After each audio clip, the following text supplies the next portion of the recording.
Daily current news में अभी की खबर है international day of action for reverse. नदियों के महत्व और उनके संरक्षण के बारे में जागरूकता बढ़ाने के लिए प्रतिवर्ष 14 मार्च को international day of action for reverse मनाया जाता है। वर्ष 2025 की थीम हमारी नदियां हमारा भविष्य है। अब जानते हैं international day of action for reverse के बारे में।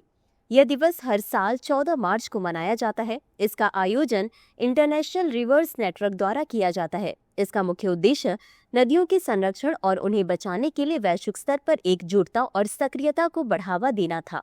नदियों के लिए अंतर्राष्ट्रीय दिवस की शुरुआत मार्च 1997 में ब्राजील के कुरिटिबा में बांधों से प्रभावित लोगों की पहली अंतर्राष्ट्रीय बैठक से हुई, जहां 20 देशों के प्रतिनिधियों ने बांधों के खिलाफ और नदियों, पानी और जीवन के लिए 14 मार्च को कार्रवाई के दिन के रूप में मनाने का फैसला लिया। अब जानते हैं इंटरनेशनल रिवर्स के बारे में। यह एक गैर लाभकारी संगठन है जो दुनिया भर में नदियों की सुरक्षा और जलवायु परिवर्तन के प्रभावों को कम करने के लिए काम करता है। इसका मुख्य उद्देश्य नदियों के पारिस्थितिकी तंत्र को बचाना और सतत जल प्रबंधन और ऊर्जा निधि को बढ़ावा देना है। इस संगठन की स्थापना 1985 में हुई थी और यह दुनिया भर में नदी बचाने के लिए काम करने वाले समुदायों और संगठनों का समर्थन करता है। इसका मानना है कि नदी संरक्षण केवल पर्यावरणीय मुद्दा नहीं है, बल्कि यह सामाजिक न्याय, मानवाधिकार और सतत विकास से जुड़ा हुआ है। यह संगठन विभिन्न देशों में बांधों और जलवायु परिवर्तन के कारण नदियों पर होने वाले नकारात्मक प्रभावों के खिलाफ आवाज उठाता है। इसका उद्देश्य यह सुनिश्चित करना है कि नदियां जीवित रहें और उनका पानी मानवता और पारिस्थितिकी तंत्र के लिए उपयोगी हो।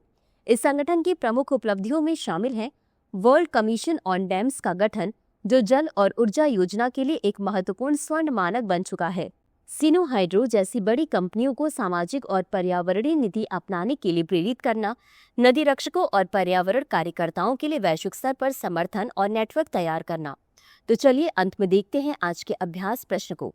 International day of action for reverse के निम्नलिखित कथनों पर विचार कीजिए। 1. यह दिवस हर साल 14 मार्च को मनाया जाता है। 2. इसका आयोजन वर्ल्ड रिवर्स द्वारा किया जाता है। उपर्युक्त में से कौन सा या कौन से कथन सही है या सही है? ए केवल 1, बी केवल 2, सी 1 और 2 दोनों, डी न तो 1 और न ही 2। इस प्रश्न का उत्तर कमेंट बॉक्स में जरूर दें। अभी के लिए बस इतना ही। धन्यवाद। डियर व्यूअर्स, अपने एग्जाम की तैयारी को और बेहतर करने के लिए हमारे चैनल को लाइक, शेयर और सब्सक्राइब करना न भूलें।